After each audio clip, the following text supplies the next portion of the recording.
Buenas tardes a todos y a todas las colegas y colegas cubanas y cubanos y de otras regiones.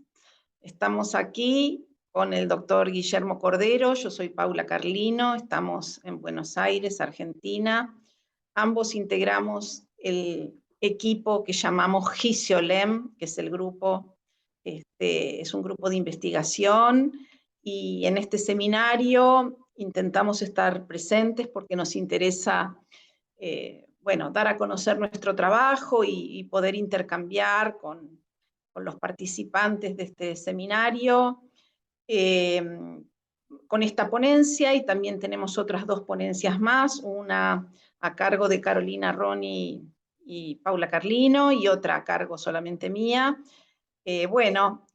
Vamos ahora a empezar el trabajo que hicimos con Guillermo. Si quieres empezar a proyectar, el trabajo es parte, de un reanálisis, un retrabajo de la tesis doctoral de Guillermo Cordero, que fue defendida hace ya un tiempo. Y si quieres, pon pantalla completa, así no se ve lo del costado. Y consiste justamente en una investigación que llamamos, una investigación de diseño didáctico colaborativo entre un profesor de ingeniería y un profesor de escritura, para potenciar el aprendizaje de la materia que enseña el profesor de ingeniería, que es métodos numéricos. Entonces queda a cargo de Guillermo la presentación. Muchas gracias, Paula. Solamente decir que esta presentación está el texto escrito, y al final vamos a poner la referencia donde se puede descargar, porque seguramente en el tiempo que disponemos, van a quedar algunos detalles que no podemos compartir y los podrán leer los que estén interesados.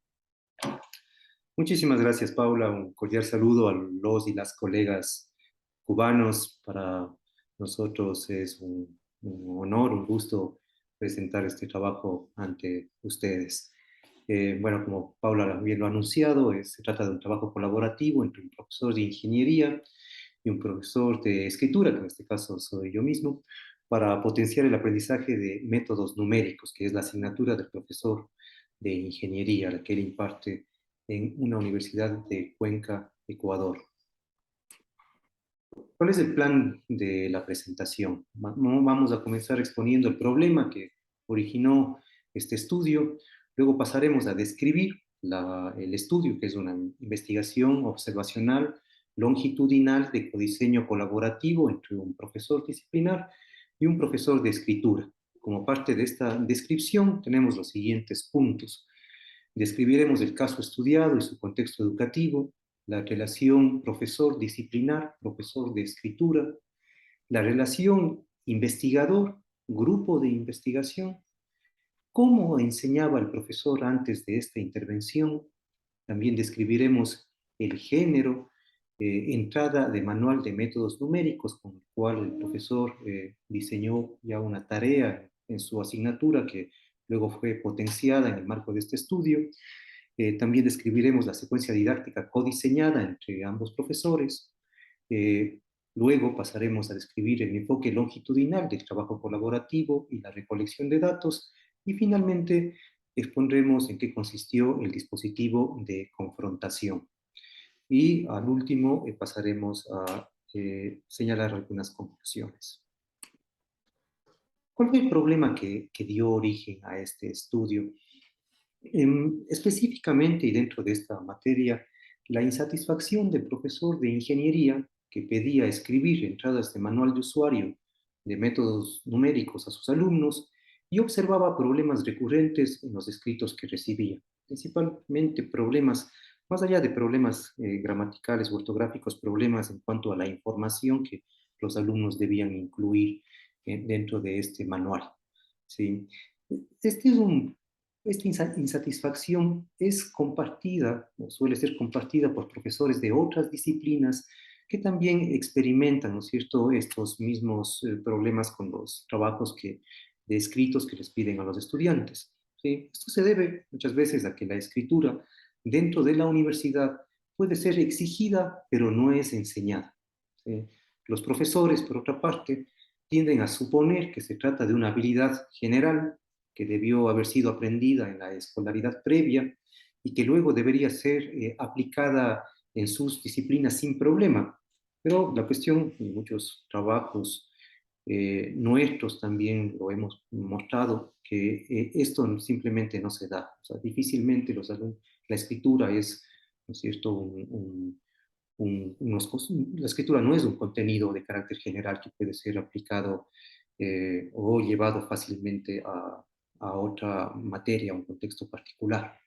Sí, para aliviar estos problemas, las universidades de la región han ido creando cursos de redacción y comprensión de textos o talleres de lectura y escritura al inicio de las carreras, pero estos talleres, ¿no es cierto?, siguen mostrando el mismo problema, ¿cierto? A pesar de que los estudiantes atraviesan o cursan estos talleres, en las disciplinas continúan con problemas con el tema de la escritura. ¿Cuál es el caso que estudiamos y el contexto educativo en el cual se da este caso? Eh, el caso que estudiamos está en una universidad pública del Ecuador.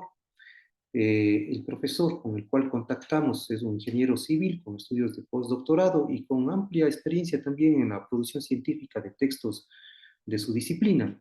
Incluso ya en algunas clases había experimentado con algunas tareas de escritura enviadas a los alumnos, entonces había un interés por parte del profesor, que además nos pusimos en contacto con él en un encuentro de escritura que organizamos en la ciudad de Cuenca, Ecuador, y donde se convocó a profesores de las disciplinas interesados en este tipo de prácticas, y uno de los asistentes fue el profesor con el cual luego trabajamos. Sí, luego, en una entrevista con el profesor, nos pusimos de acuerdo en trabajar en esta materia de métodos numéricos, porque él ya venía trabajando con escritura dentro de esa materia. Esta asignatura se imparte en el tercer semestre de la carrera de Ingeniería Civil, tiene una carga horaria de 4 horas semanales, 64 semestrales y un promedio de 30 alumnos cada semestre. ¿Cuál fue la relación que procuramos establecer entre el profesor de la disciplina y el profesor de escritura? Por un lado, procuramos que se establezca una relación de carácter horizontal entre ambos y que sean como co-constructores de conocimiento didáctico. Cada uno, desde su experiencia, desde su formación previa, que es una formación diferente. En el caso del profesor de métodos numéricos, es un ingeniero civil de profesión, con un doctorado en mecánica computacional y un postdoctorado en ese mismo tema. Y por el otro lado, el investigador, profesor de escritura, con formación en lengua y literatura y con una formación en curso, una formación doctoral en didáctica de la escritura. ¿Sí? Procuramos de que a partir del diálogo entre ambos profesores se pueda ir construyendo conocimiento didáctico, en este caso, por ejemplo, o diseñar una secuencia didáctica para aprovechar el potencial de la escritura como herramienta de enseñanza dentro de la clase del profesor de métodos numéricos. ¿Sí? Este encuentro entre ambos profesores sucedía fuera de la clase y era de carácter horizontal, el conocimiento se elaboraba conjuntamente. Sin embargo, ya dentro de la clase, el profesor de la disciplina tenía potestad absoluta sobre lo que él iba a impartir, sobre sus acciones y sobre las decisiones últimas para llevar adelante la orientación de este trabajo escrito. ¿Cuál es la relación que se establece entre el investigador, que es el profesor de escritura, no olvidemos que estamos en el marco de una tesis doctoral, y el grupo de investigación? Al tiempo y de forma paralela al codiseño didáctico que iban trabajando ambos profesores, el profesor de escritura trabajaba con el grupo del Gisiolem, donde tenía la oportunidad de ir presentando avances del codiseño didáctico, poner en discusión y hacer preguntas y recibir retroalimentación sobre este, y a su vez, con este saber compartido, trabajar de nuevo con el profesor y este saber que podía llevar, ¿no es cierto?, le permitía autorizarse incluso ante el profesor de métodos numéricos que de alguna forma tenía una formación académica mayor, digamos. Entonces, fíjense que no solamente es el diálogo que se establecía entre el profesor de métodos numéricos y el profesor de escritura, sino que había otra instancia de diálogo, ya en este caso del profesor de escritura, con un grupo interdisciplinar con varios profesores, entre ellos profesores de matemáticas, de biología, didactas, que también apoyaban al profesor en esta instancia, al profesor de escritura. Solo decir acá que otra de las ponencias que presentamos en este congreso justamente describe el funcionamiento del Gisiolem. Esto que Guillermo acaba de contar, bueno, es objeto de análisis en la ponencia a mi cargo, que presenté también en este mismo simposio, por si alguien quiere ampliar el conocimiento de esto, ¿no? Gracias, Paula. ¿Cómo enseñaba el profesor disciplinar antes del trabajo colaborativo con el profesor de escritura? Esta era la forma de enseñanza habitual del docente, que como les había dicho, ya había incluido prácticas de escritura del género entrada de manual de métodos numéricos en su clase, pero lo hacía de la siguiente forma. Después de la clase magistral del método numérico, de hecho en el semestre se veían como 20 métodos numéricos, todo eso es lo que abarca el programa. Luego de la clase magistral de cada uno de los métodos, enviaba como tarea domiciliaria a los estudiantes a escribir una entrada de manual para un posible usuario del método que habían programado los alumnos en la clase magistral.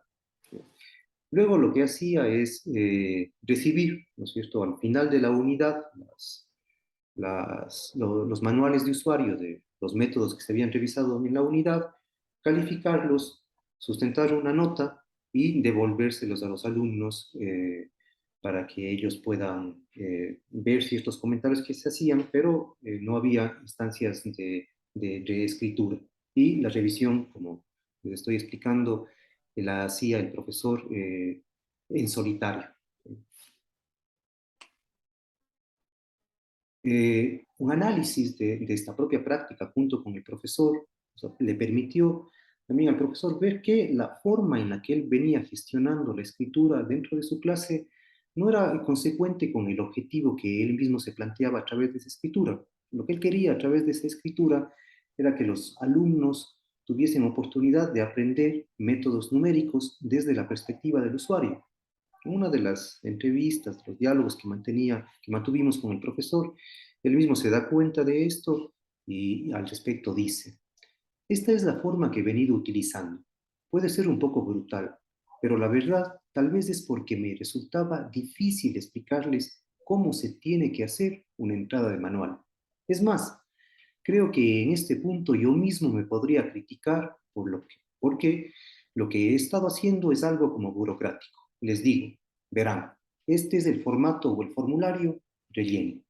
Entonces, fíjense cómo estas instancias de diálogo también le permitieron al profesor reflexionar sobre su propia práctica y a partir de esto, junto con el docente y con el profesor de escritura, ¿no es cierto?, tratar de hacer los ajustes necesarios para lograr el objetivo que él se había planteado. Este es una entrada de manual de métodos numéricos. Es un género bastante sintético, maneja algunos tipos de lenguaje, entre ellos lenguaje verbal, lenguaje de programación, lenguaje matemático. Consta de algunas secciones. El título es el nombre del método, el propósito de ese método, la sintaxis, que es el código de programación que el posible usuario tendría que ingresar en el software de MATLAB para poder echar a andar ese método, la descripción, que es la descripción de cada una de estos elementos de la sintaxis, ¿sí? Los comentarios son indicaciones adicionales que se le da al usuario y un ejemplo, la captura de pantalla de un ejemplo ya corrido en el programa de MATLAB.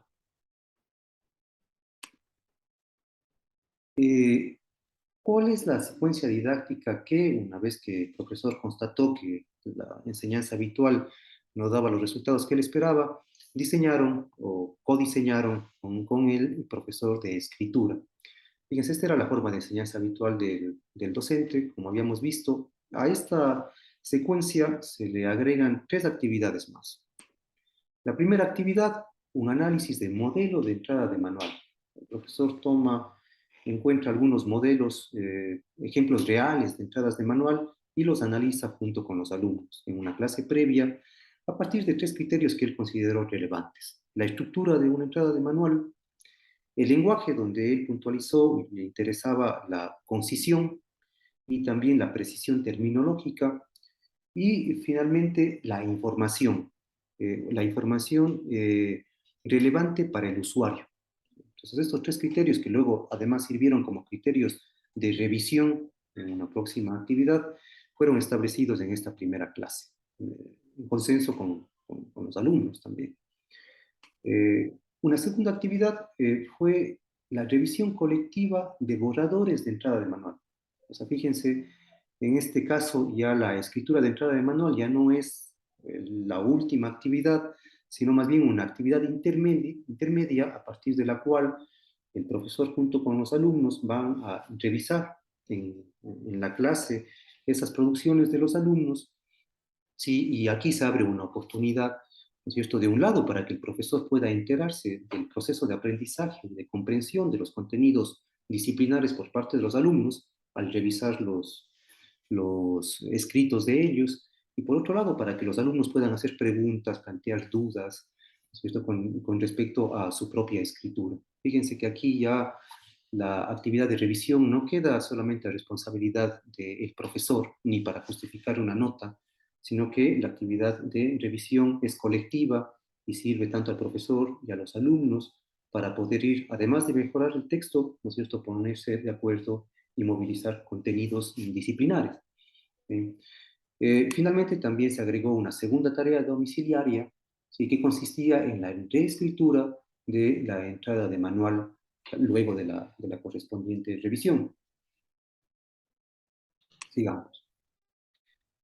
Voy a describir el enfoque longitudinal del trabajo colaborativo y la recolección de datos. ¿Por qué un enfoque longitudinal? Porque no solamente diseñamos y implementamos una vez la secuencia didáctica, sino que hubo 3 iteraciones en 3 semestres consecutivos. Les explico el gráfico de aquí. Primero, comenzamos de una situación previa a partir de la cual pudimos detectar cómo el profesor ya venía trabajando antes de la intervención. Eso es lo que había descrito anteriormente. Luego, a partir de eso, codiseñamos la secuencia inicial que les presenté en la diapositiva anterior, conjuntamente con el profesor. La pusimos a prueba una vez, ¿no es cierto?, en la implementación 1, en los cuadritos rosas. Registramos esa implementación, es decir, qué es lo que sucedió en la clase mediante videograbación. A partir de esa videograbación, lo que hicimos es seleccionar fragmentos que serían como nudos críticos que deseábamos tratar junto con el profesor, ¿no es cierto? Y le confrontamos al profesor a esos registros de video de su propia clase.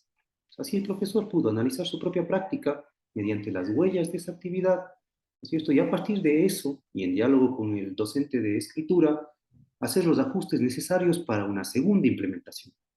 ¿Sí? Este modelo se repitió una vez más, ¿no es cierto?, en un tercer codiseño y en una tercera implementación. Y finalmente hubo una última confrontación donde le pusimos al profesor a analizar los registros de todas de las 3 implementaciones anteriores para que pueda ver la evolución que tuvo a lo largo de 3 semestres, ¿sí?, que la hubo y tenemos otros trabajos donde vamos analizando esos cambios que surgieron o que pudimos identificar de una implementación a otra. Ya con respecto a la parte investigativa, estas implementaciones nos dieron la oportunidad de grabar, de tener 10 horas de videograbación de clase que nos sirvieron para la confrontación, por un lado, pero también para luego el análisis que hicimos como parte de la investigación doctoral. Y también recogimos 32 horas de audiograbación de las instancias de codiseño, el trabajo entre el profesor y entre ambos profesores y de la confrontación.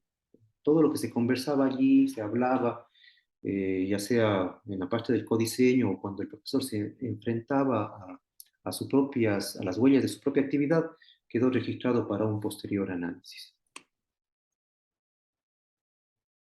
¿En qué consiste esto del dispositivo de confrontación? Como ya lo he explicado, ¿no es cierto?, luego de cada clase, el profesor el profesor, o sea, se registraba la clase en video y luego se seleccionaban fragmentos, ¿no es cierto?, críticos que eran proyectados y ambos profesores, ¿no es cierto?, discutían sobre, sobre estos fragmentos. Estos fragmentos de video, que son las huellas de la actividad del profesor, tenían un gran potencial para disparar la reflexión del profesor sobre su propia práctica y para poder pensar no solamente en lo que hizo, sino también en lo que no hizo y lo que podría hacer en una próxima implementación. ¿Sí? Entonces, a partir de, fíjense, no se trata de decirle al profesor lo que debe hacer o en qué consistiría una buena práctica, sino más bien de darle las herramientas para que el profesor pueda analizar su práctica y a partir de ello mejorarlo. Como conclusiones, ¿no es cierto? Destacamos algo que resulta, algunos puntos que resultan infrecuentes, ¿no es cierto?, en el tema de la enseñanza de la escritura en la universidad, pero que creemos que son destacables y que habría que tratar de repetirlos, ¿no es cierto?, de desarrollarlos un poco más. Por un lado, el codiseño didáctico interdisciplinar, esto entre ambos profesores, pero también este diálogo fructífero entre el profesor de escritura como investigador con el grupo de investigación, la colaboración horizontal, por un lado, también el hecho de que el profesor disciplinar conserve la potestad para tomar decisiones sobre su clase.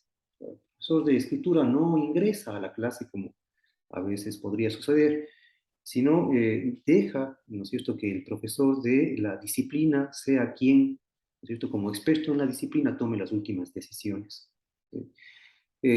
También poner a prueba la secuencia codiseñada. Esto fue fundamental porque en la primera implementación no se notaron cambios significativos en las acciones del docente, por ejemplo, sino que el docente tuvo que verse a sí mismo para poder ser consecuente con sus acciones dentro de la clase y acciones dirigidas a potenciar justamente el tema de la función epistémica de la escritura, ¿no?, de la función de la escritura como herramienta de enseñanza, sacarle provecho a eso. Perdón, Guillermo, solo contar, esto es objeto de análisis en otro artículo que tenemos publicado entre Guillermo y yo, en donde está explicado que en la primera implementación, si bien se había planificado cómo intervenir el profesor, la revisión colectiva, el profesor tendió a hacer la revisión oral él solo, o sea, hubo una especie de clase monologal en la cual el profesor en voz alta revisaba los textos de los alumnos. Y eso es lo que Guillermo dice, que cuando el profesor se vio, se vio en la autoconfrontación, en el extracto del video, donde a pesar de que habían acordado un trabajo de revisión colectiva, en realidad los alumnos eran espectadores de la revisión en voz alta que hizo el profesor en la primera implementación. Y en cambio, en la segunda implementación, después de esta autoconfrontación reflexiva del profesor con huellas de su propia actividad, logra cambiar y hacer participativa la revisión colectiva. Solo agregar eso, ¿no? Claro, les devuelve a los alumnos, ¿no es cierto?, el derecho de ser revisores de sus propios trabajos, ¿no? Eso fue importante, ese cambio. Pero fíjense, ese cambio no se dio en la primera implementación, sino que hubo que esperar a una segunda implementación para que el profesor pudiera, ¿no es cierto?, cambiar su forma de actuar dentro de la clase. Entonces, fíjense, es creando una condición para que justamente pueda existir, ¿no es cierto?, o se pueda aprovechar el potencial de la escritura como herramienta de enseñanza. Bueno, también fue importante, ¿no es cierto?, el hecho de la observación y la videograbación, tanto para el análisis también como para la confrontación. La discusión sobre lo ocurrido en las clases, esto es el dispositivo dialógico que se pudo construir a partir de esa relación horizontal entre ambos profesores. El profesor de la disciplina contó como un interlocutor, ¿no es cierto?, que además le interpelaba, le preguntaba cosas. Hubo momentos de tensión y de divergencia que fueron también productivos para tomar decisiones, ¿sí? Y bueno, y finalmente el trabajo iterado en el tiempo con varios ciclos. Como hemos dicho, o sea, en la primera implementación no hubo resultados significativos, pero luego, ¿no es cierto?, comenzamos a ver ciertos cambios que nos parecen como significativos y que están presentados en trabajos escritos que hemos publicado con Paula Carlino. Entonces, esto también para pensar, ¿no es cierto? Si bien este trabajo está elaborado dentro de una tesis doctoral, ya el momento de pensar en la formación de los docentes disciplinares con respecto a la enseñanza de la escritura, para pensar en los tiempos que demora esa formación, bueno, hay que tener en cuenta que no se logra resultados en un semestre, sino que tiene que haber un trabajo constante, ¿no es cierto?, donde el profesor tenga la oportunidad de verse a sí mismo y de mejorar a partir del análisis que pueda hacer de su propia práctica. Por otro lado, si las instituciones quieren incidir en el aprendizaje de la escritura de los alumnos, han de hacerlo desde todas las carreras y las asignaturas. Fíjense, en este caso trabajamos en una asignatura de ingeniería, ¿no es cierto?, donde la cuestión de la escritura es un contenido bastante específico, ¿no es cierto?, tanto en el tema de escritural mismo como en el tema de los contenidos propios de la disciplina. Para ello se necesita actuar sobre los docentes. Como hemos visto, no sirve decretar que los docentes, que los profesores de las disciplinas se ocupen de la escritura, porque en ausencia de un diálogo pedagógico con un especialista en escritura y de una reflexión sostenida sobre la actividad desarrollada en el aula, lo hacen desde el sentido común y con resultados insatisfactorios, como lo venía haciendo el profesor de ingeniería antes de esta colaboración. Por lo tanto, se necesita acompañar a estos profesores en su proceso de aprender cómo hacerlo, cómo integrar la escritura como herramienta de enseñanza en sus clases. ¿Sí? Por lo tanto, el trabajo colaborativo interdisciplinar se vuelve necesario. El artículo completo de esta ponencia se puede consultar en esta dirección. Asimismo, nos pueden escribir a las direcciones que se encuentran en la parte de abajo. Y muchísimas gracias por su atención. No sé si Paula quisieras. Sí, solamente, comentar el nombre de nuestro equipo, que lo abreviamos como GISIOLEM, pero el nombre es Grupo para la Inclusión y Calidad Educativas a través de ocuparnos de la lectura y la escritura en todas las materias.